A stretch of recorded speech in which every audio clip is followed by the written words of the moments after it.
İşte geldi Medine'den ayrılığın zamanı. Gözlerimiz hep ağlıyor, yüreğimiz yaralı.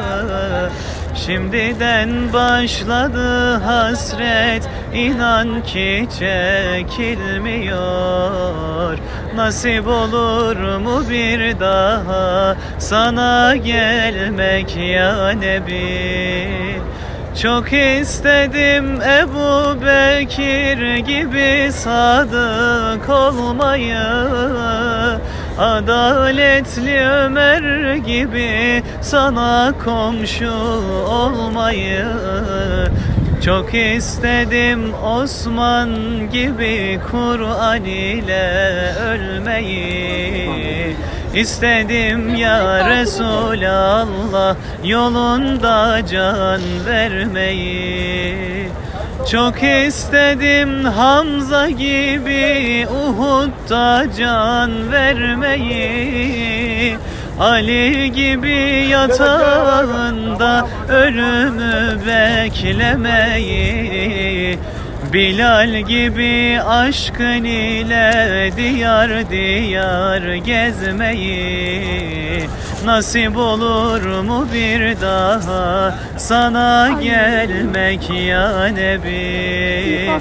Nasip olur mu bir daha sana gelmek ya Nebi? Kainatın sultanına sahipsin sen Medine. Gelen geçen yolculara sabırsın sen Medine.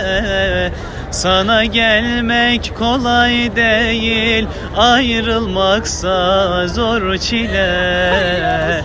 Nasip olur mu bir daha sana gelmek ya Nebi?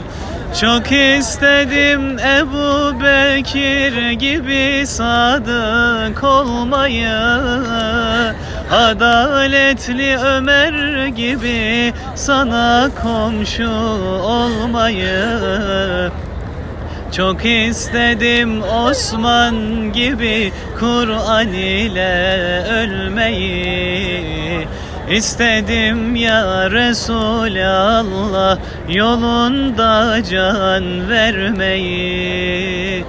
Çok istedim Hamza gibi Uhud'da can vermeyi.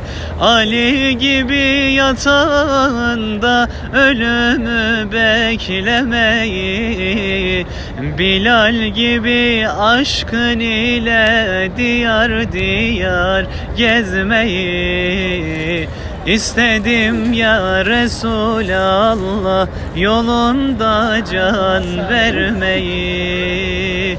İstedim ya Habiballah yolunda can vermeyi.